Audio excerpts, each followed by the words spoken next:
বাংলাদেশের পতাকা যারা মুছে দিতে চাইলে তাদের পতাকা মুছে দেওয়া হবে। যারা বাংলাদেশকে গুড়িয়ে দিতে চাবে তাদের হাতকে গুড়িয়ে দেওয়া হবে। যারা বাংলাদেশের প্রতি লাল চক্ষু দেখাবে তাদের চক্ষুকে উপড়ে দেওয়া হবে। কথা ঠিক কিনা?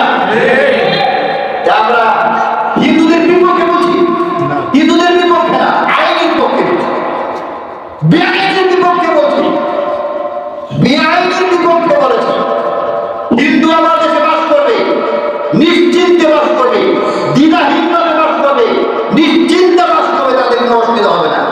কিন্তু তুমি হিন্দু বলে তুমি চিন্ময় দাসের সাথে তুমি বাংলাদেশ বিরোধী আন্দোলন করবা, বাংলাদেশ বিরুদ্ধে ষড়যন্ত্র করবা, বাংলাদেশ মানচিত্রের বিরুদ্ধে ষড়যন্ত্র করবা, এই সমস্ত ষড়যন্ত্র বাংলাদেশের পুরো মানুষে কখনো মেনে নেবে না। কথা ঠিক কিনা?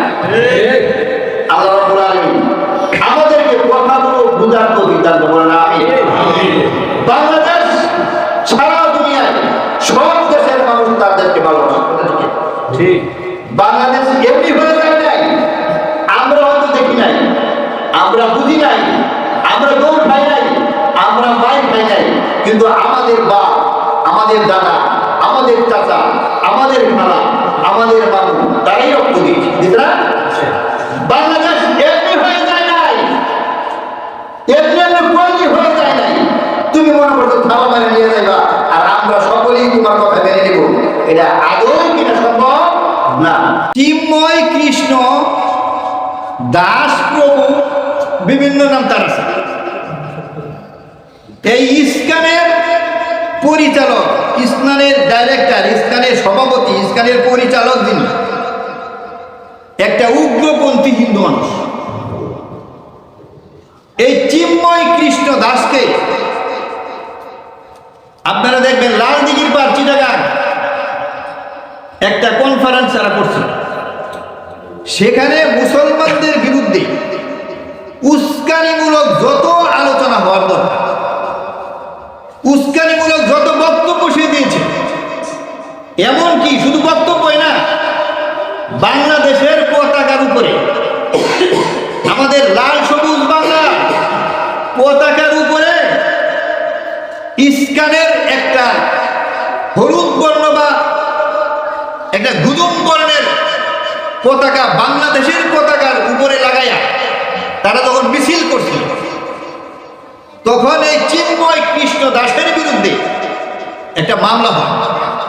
সেই মামলাতে বাংলাদেশ সুপ্রিম কোর্ট, বাংলাদেশের আইনজীবীরা তাকে রাষ্ট্রদ্রোহী হিসাবে, বাংলাদেশ রাষ্ট্রের হুমকি হিসাবে, তারা যখন বাংলাদেশ এয়ার লাইসেন্স এয়ারপোর্ট থেকে ধরে, তারা গ্রেফতার দিকে তাকে ঘেরাও করে যখন চিটাগাং চট্টগ্রামে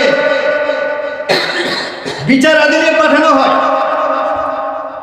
তখন তার জামিনের কথা ছিল, কিন্তু জামিন না দিয়া তাকে যখন আবার জেলের আদেশ দেওয়া হইল, তখন এই চিন্ময় কৃষ্ণ দাসের ভুক্তরা, চিন্ময় কৃষ্ণ দাসের যারা আবেগপ্রবণ কর্মকর্তা, তাদের দল যারা করে, যারা চিন্ময় কৃষ্ণ দাসকে মনের চেয়ে বেশি ভালোবাসে, তারা শুধু সেই হাইকোর্ট শুধু আক্রমণ করে নাই,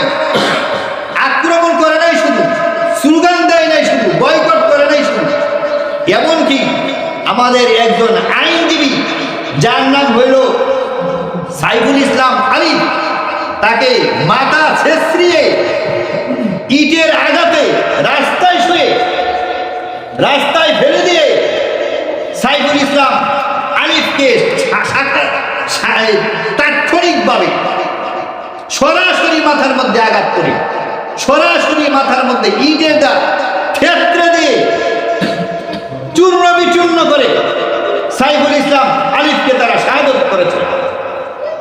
এর আন্দোলনরত অবস্থায় বাংলাদেশের মধ্যে এমন কোনো রাজনীতি দল নাই, এমন কোনো পার্টি নাই, যখন খালেদা জিয়া বিএনপির বড় বড় নেতাদেরকে গ্রেফতার করেছিল, জামাতে ইসলামের সর্বশ্রেষ্ঠ একজন নেতা দেলোয়ার হোসেন সাঈদীকে ফাঁসি দেওয়া হয় নাই?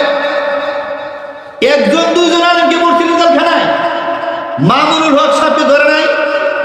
আজিজুল হক সাহেব আমার সরাসরি উস্তাদ, আজিজুল হক সাহেব আমার সরাসরি উস্তাদ।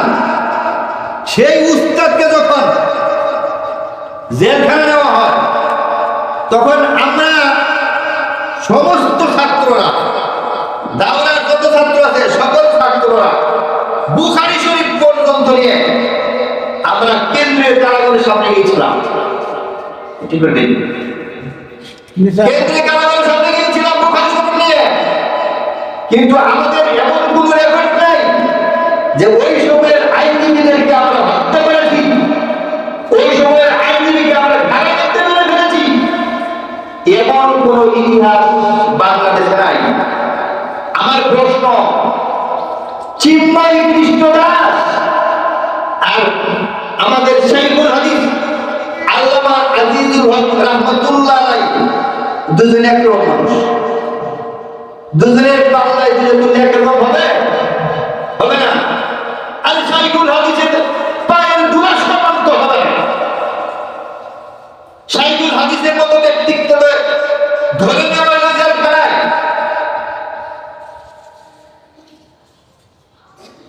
দেলোয়ার হোসেন সাঈদীকে ফাঁসি দেওয়া হলো, আর কত মানুষ ফাঁসি গেল। জুনায়েদ আল হাবিবের মতো ব্যক্তিত্ব কত জেলখানায় করে গেল। ছাত্ররা কি পারত না? ছাত্ররা কি পারত না? বাংলাদেশের মধ্যে শাইখুল হাদিসের বক্ত, আলেম উলামাদের বক্ত, মাদ্রাসার ছাত্র ছাড়াও সাধারণ মানুষের মধ্যে তার অভাব নাই। কেউ তো এমন কথা বলে নাই, কেউ তো এমন রেকর্ড করে নাই যে একজন হাইকোর্টের বিচারপতি, একজন হাইকোর্টের আইনজীবীকে হত্যা করেছেন। চিন্ময় কৃষ্ণ দাসের অনুসারীরা বাংলাদেশের সাইফুল ইসলাম আলিমকে শুধু মারা নাই, শুধু সাইফুল ইসলাম আলিমকে মারছে, সারা বাংলাদেশে যত আইনজীবী আছে, বাংলাদেশের মধ্যে যত আইনজীবী আছে, সমস্ত আইনজীবীর মাথাকে হত্যা করেছে। কথা ঠিক না? সমস্ত আইনজীবীর মাথাকে হত্যা করেছে। এই চিন্ময় কৃষ্ণ দাস এর জীবনে এমন কোন কাজ নাই যে ভালো কাজ করেছে। যত কলঙ্ক সব তার মধ্যে আছে। এরপরেও চিন্ময় কৃষ্ণ দাসকে ধরার পরে ভারতের মাথায় এত গরম হইল কেন? ভারতের মাথায় এত গরম কেন? আমাদের দাদু ভাই তার মাথার মধ্যে এত গরম হয়ে গেল কেন? ডোনাল্ড ট্রাম্পের মাথা গরম হইল কেন?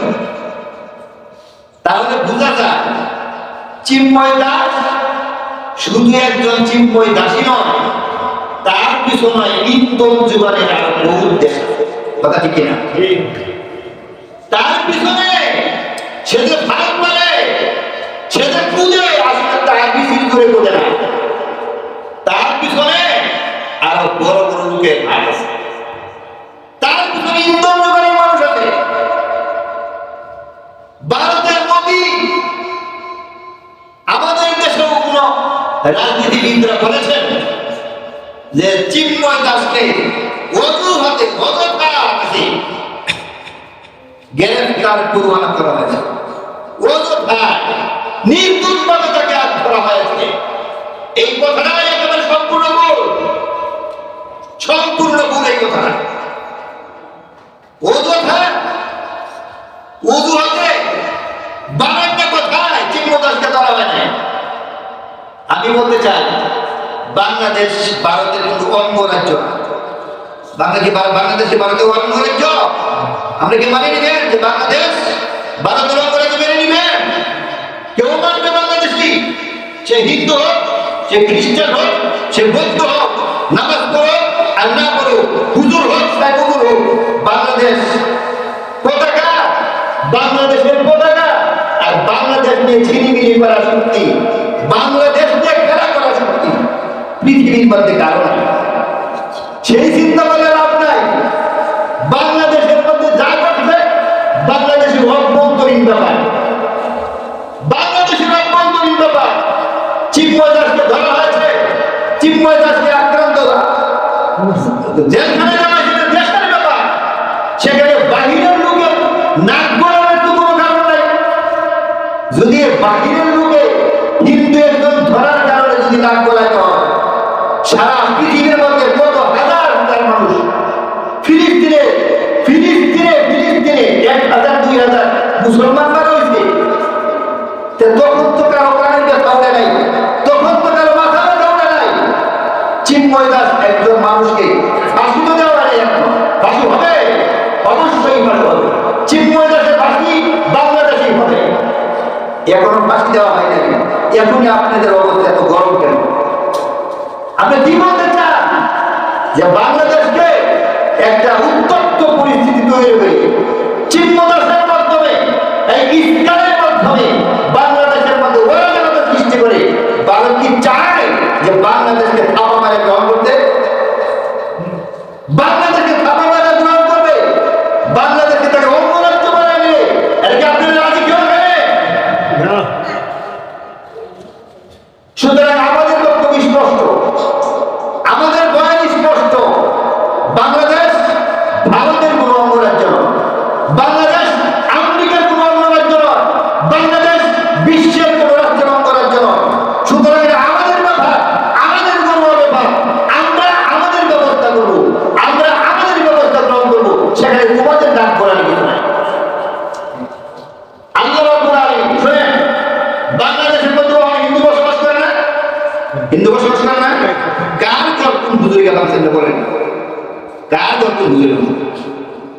বাড়ি কান্ড হয়ে গেছে এমন কি কয়েকদিন আগে রাজনৈতিক ষড়যন্ত্রের কারণে হুজুররা পর্যন্ত গেছেন মন্দির পাড়া দিতে, পাড়া যায় না? পাড়া দিচ্ছে না? পাড়া দিচ্ছে। তুমি ইসলাম নামের একটা ষড়যন্ত্র বাংলাদেশ বিরোধী ষড়যন্ত্র, ইসলাম নামের গ্রুপটাই বাংলাদেশ বিরোধী একটা ষড়যন্ত্র। বাংলাদেশ নিয়ে যারা হুলি খেলে করতে চায়, বাংলাদেশকে একটা কিছু দেখা দিতে চায়, এই জন্য উলামায়ে কেরাম আগের থেকেই সতর্ক করতেছেন। আজকে 8-10 বছর আগে পর্যন্ত সমস্ত বিজ্ঞ উলামায়ে কেরাম বলেছেন যে ইসলাম এটা যদিও এখন প্রকাশ পাইছে না, একদিন প্রকাশ পাবে, যেদিন বাংলাদেশের মধ্যে বাংলাদেশের জন্য ক্যান্সার হয়ে প্রকাশ পাবে, সেদিন বুঝবেন ইসলাম কাকে বলা হয়। ইসলাম কি সংগঠন আপনি বলেন? ইসলাম কি সংগঠন? এই একটা সংগঠনের একটা নেতাকে গ্রেফতার করার জন্য আমাদের দেশের একটা আইন হারিয়ে গেল, আমাদের দেশের একটা আইন হারিয়ে গেল। ফিলিস্তিনের হাজার হাজার মানুষ, হাজার হাজার সন্তান, হাজার হাজার মুসলমান ধ্বংস হইল, ভারতের হাজার হাজার মানুষদেরকে মারা হইল, নিধন করা হইল, কারো তো কোনো মাথা পাইল। আল্লাহ রাব্বুল আলামিন দুনিয়ার মধ্যে মুসলমানদের সতর্ক করে বলেছেন, সতর্ক করে বলেছেন।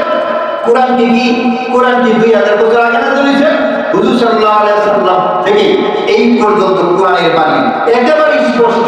আবার এই ইসলাম কমিটি এই চিন্ময় দাসের মাধ্যমে আল্লাহ তাআলা সূরা মায়েদা 82 নম্বর আয়াতে আবার একেবারে সূর্যের মতো উজ্জ্বল হয়ে গেল। বলেন না সুবহানাল্লাহ। আল্লাহ রাব্বুল আলামিন সূরা মায়েদার মধ্যে বলেছেন, সূরা মায়েদার মধ্যে শুধু 8টা বছর এটা আজকাই না চলেছে, বহুদিন আগে কোরআন যখন নাযিল হওয়া শুরু হয়েছিল, তখন থেকে আল্লাহ রাব্বুল আলামিন সতর্ক করতে, সাবধান হয়ে যাও। ইহুদি আর যারা মুশরিক, ইহুদি যারা আল্লাহর সাথে শিরক করে, ইহুদি যারা অগ্নি পূজা করে, ইহুদি যারা মূর্তির পূজা করে, এদের থেকে তোমরা সাবধান, এদের থেকে তোমরা সাবধান। আল্লাহ রাব্বুল আলামিন কোরআনে কারিমের মধ্যে বলেন, লাতাজিদান্না শাদ্দান নাসি আদাওয়াতান লিল্লাযীনা আমানু, লাতাজিদান্না শাদ্দান নাসি আদাওয়াতান লিল্লাযীনা আমানু। লিল্লাযীনা আমানু অর্থ যারা মুমিন। লাতাজিদান্না অবশ্যই তুমি পাবে, অবশ্যই পাবে। লাতাজিদান্না অবশ্যই তুমি পাবে, কিভাবে? আশাদ্দান নাসি আদাওয়া, আদাওয়াতুন শব্দের অর্থ হলো শত্রু, আদাওয়াতুন শব্দ দুশমন।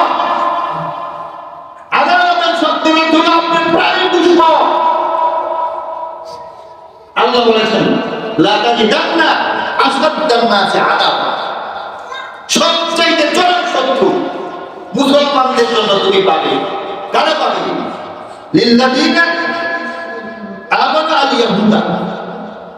আল ইয়াহুদা আমরা বুঝি ইয়াহুদ মানে ইহুদি, ইয়াহুদ মানে কি ইহুদি। আরবিতে বলছে ওয়াল্লাযিনা আশরাকু, ওয়াল্লাযিনা আশরাকু, ওয়াল্লাযিনা আশরাকু মানে যারা আল্লাহর সাথে শরীক করে, আল্লাহর সাথে যারা শিরক করে, আল্লাহকে আল্লাহ মনে করে, আল্লাহর মতো আরো ৩৩ কোটি দেবতা করে, হরি রাম হরি কৃষ্ণ আরো কত কি নাম আছে এদের।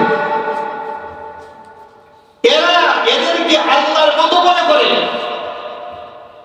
আল্লাহ আজকে চিন্ময় দাসের মাধ্যমে, চিন্ময় কৃষ্ণ দাসের মাধ্যমে শুধু প্রমাণ করে না, আল্লাহ আবিষ্কার করে দিয়েছে। কিন্তু আমরা এতদিন টের পাই না আসলে হিন্দুত্ব, আসলে হিন্দু কি। এরা যদিও আপনাকে উপর দেয়া দাদু দাদু সাধুবাদ দেয়, আসলে ভিতরে কিন্তু অত্যন্ত খারাপ। এরা সুযোগ পাইলে, এরা সুযোগ পাইলে আপনাকে কামড়, এরা সুযোগ পাইলে আপনাকে আঘাত করবে। সাপ দেখবেন, সাপ, সাপের একটা লেজ আর দুটো মুখ, একটা লেজ একটা কি মুখ।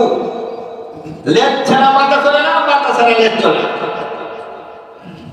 এই চিন্ময় দাস বাংলাদেশের মতো সাপের সাপের লেজ নাড়া দিচ্ছে, দেখে মুসলমানদের অবস্থা নাড়া দিচ্ছে। আর এই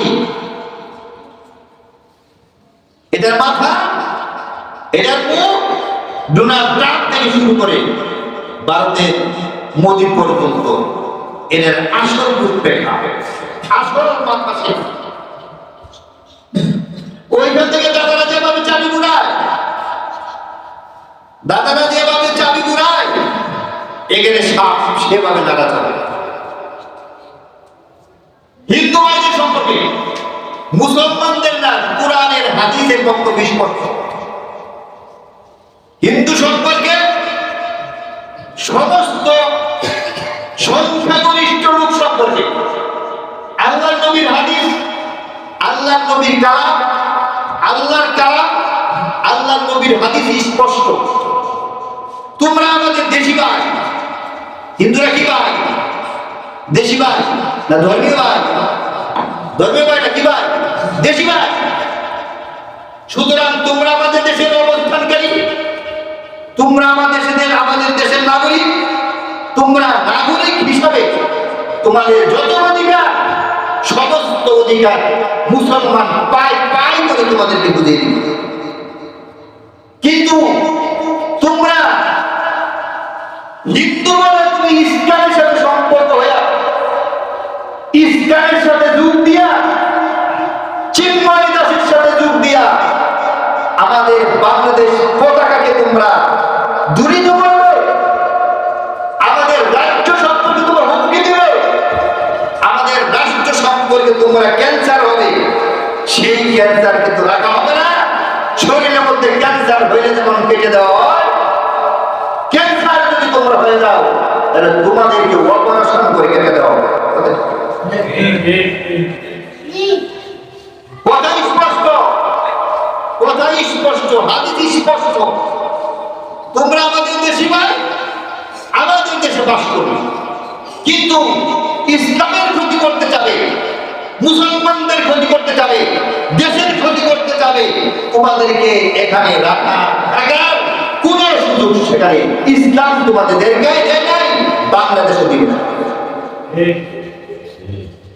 আল্লাহ নবী বলেছেন, আল্লাহ নবী বলেছেন, উমর রাদিয়াল্লাহু তাআলা আনহু, আবু বকর রাদিয়াল্লাহু তাআলা আনহু, খুলাফায়ে রাশিদিন, সমস্ত ইতিহাসগুলো পড়ে দেখেন, ইসলামী ইতিহাসগুলোকে তালাশ করে দেখেন, মুতালা করে দেখেন, কোন যুগে সংখ্যাগরিষ্ঠের উপরে সরকারি অথবা আমিরুল মুমিনিনের পক্ষ থেকে, ইসলামী রাষ্ট্রের পক্ষ থেকে, মুসলমানদের নেতাদের পক্ষ থেকে এদেরকে কোনো সময় কোনো নিয়ম, কোনো জ্বালাতন, কোনো উচ্ছেদ, কোনো ষড়যন্ত্রমূলক অথবা কোনো